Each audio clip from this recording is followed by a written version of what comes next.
How's it going, everybody? My name is Sean Millette. Today we're going to be talking about MEPs.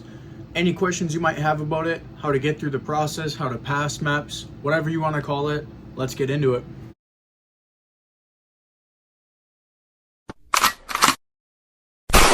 So first of all, let's define MEPs. MEPs is an acronym which stands for Military Entrance Processing Stations, something along those lines.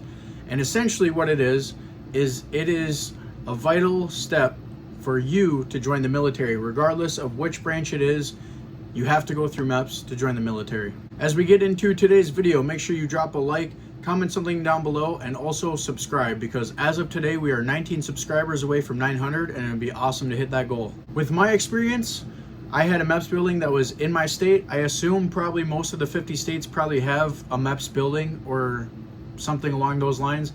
If not, you'll probably just go to the next closest MEPS building, which hopefully isn't too far away for you. Also in my case, I went and took my ASVAB there the day prior. I've heard of some people taking it at their recruiter's office or some other scenarios, but I took it at the same building that I went through processing the next day. I assume that the ASVAB test is a requirement for all branches of the military. If not, you take some sort of aptitude test, whether it's Air Force, Marines, Army. I mean, regardless of what you're trying to join, you have to take some sort of aptitude test, which is kind of like a common knowledge test. And essentially what that is just something that tests you on your strengths and weaknesses as far as knowledge goes, and that kind of deems what jobs you're able to do in the military. So anyways, getting back to MEPs. From my experience, I'm pretty sure this is generally the case. You stay at a hotel the night before you go to MEPs, and then the next morning, pretty early, you are shuttled over to the MEPS building. They provide transportation to and from there, so you don't really have to worry about it if you don't have a car or anything like that.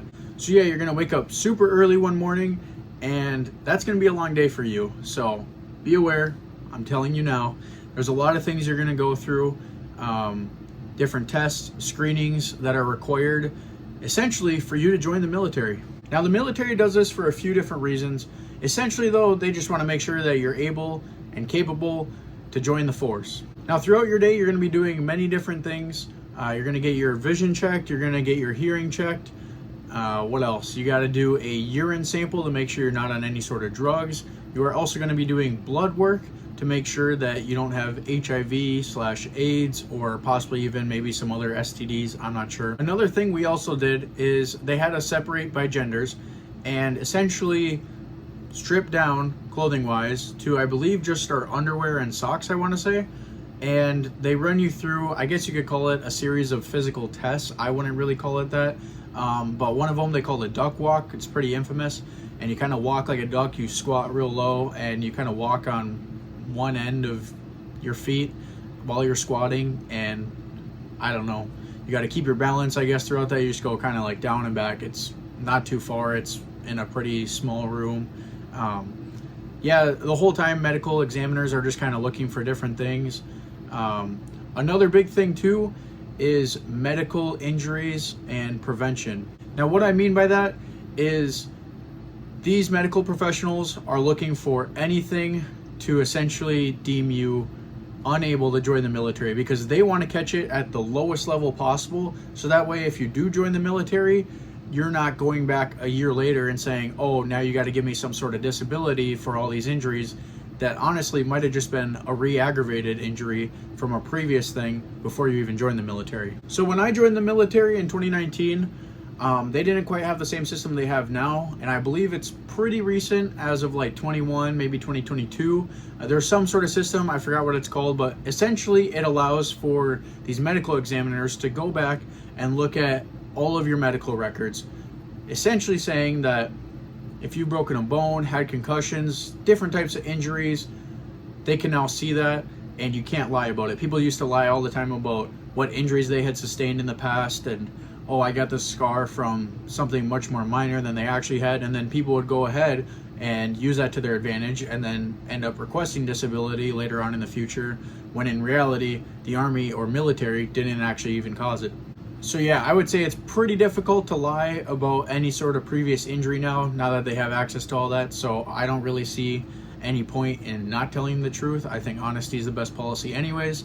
But I guess that's up to you. Another thing we also did is fill out a little questionnaire, front and back sided paper, that asked us a bunch of questions about family, drug use, alcohol, something like that along those lines. And essentially, they're looking for either all yeses or all nos, I want to say, something close to that. Be honest, answer them honestly. They might pull you aside and question you if they feel like one of your answers to a question was a little vague, or they might need some explanation on, but fill it out to the best of your ability, what you know to be true. And if anything like that does happen, then just tell them why you answer that. Also, I do want to say, I'm pretty sure people can go through MEPS a couple of times before being like completely unable to join the military. So if you do not make it through the first time, figure out what it was that you went wrong on, or if there's any way to possibly fix those things that would have eliminated you that time from joining. And don't give up, go back, and hopefully you're able to join that following time. While I'm also on that topic of going back and trying to do MEPS again, keep in mind there are also some people that, right out of the gate, it is just not going to be possible for them to join the military, and they might not know that going into it. So for those individuals, I really apologize. I know there are some people that would love to join the armed forces and they're just unable to because of previous injuries or any other reason, and it's very unfortunate, but that's just the way that things work. All right, so after you kind of get through this real long, lengthy phase of your day where you got to pass all these screenings and tests, then I believe each branch of the military should have an office right there in that building somewhere, and you're going to go to whatever branch you're trying to join. Your recruiter might be there for part of that process and help you out a little bit on where you need to be at. But essentially, you're going to be meeting with some career advisors, counselors, I don't know what you would quite call them, but they're trying to work in one of the jobs that you requested. Usually you'll make a list of like 3 to 5 jobs that you think you would like to do, and they're going to try and land you a slot into one of those jobs.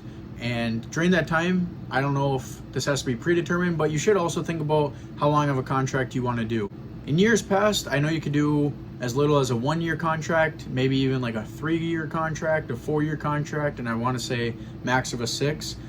As far as re-enlistment goes, I know they recently just switched in the Army to only 3 years and 6 years, so that might have also shifted over to new recruits as well, where you might only have 3 years and 6 years. In my case, I only had the option of 6 years because I decided to do a split ops program, and essentially I had 2 years of service done by the time I got done with all my training, so I had to do 6 years regardless. So usually you'll pick about 3 to 5 jobs that you would like to do, and these career people are trying to land you one of those few jobs you said you might like to do. Keep in mind, there are also bonuses that are constantly being handed out that align with different jobs and MOSs. And unless a bonus aligns with one of them that you picked out, I wouldn't really suggest going after a bonus and doing a job you hadn't originally picked out. The reason I say this is because there's probably a reason that there's some sort of opening and they're offering so much money for someone to go do that job. Most people probably don't like it, and odds are if they didn't like it, you probably won't either. So don't just chase after the money. Keep in mind, bonuses in the military also work very different. You only get half up front and the other half is paid throughout your entirety of your contract, I want to say. So with that said, you also have to be passing every single drug test, every single height and weight, every single fitness test. So there's so many factors that could easily go wrong throughout the entirety of your contract, and you might end up losing that bonus and having to pay it all back anyways. So don't chase after it. However, if you do land a bonus with one of your top jobs, go get your bag. I would also hope that your recruiter had helped you somewhat along this process and kind of told you some tips and pointers as far as how to get through MEPS and how all that works out, but sometimes that's not always the case. So that's kind of what I'm here to do in this video, is just kind of help you out, answer some questions, clarify things. If you do have any more questions, make sure to comment them down below. After that, all you gotta do is sign your contract, get your John Hancock on there, sign it, pen to paper, done deal. At the top of every hour, they do enlistment ults, so you are required to do that at whatever the next hour falls at, or the next time they're gonna do one of those ults. And me personally, I had my recruiter there, I had my mom there. You can have a couple small little group of family and friends there to kind of congratulate you and be there for that big moment. And yeah, after that, you are in the United States military. Also, make sure to thank your friends and family that supported you throughout the process up to that point, because having support goes a long way, and you'll learn that later on in the future too throughout the military. So anyways guys, yeah, that's been it for the video. My name is Sean Millette, and I'll see you in the next one. Peace.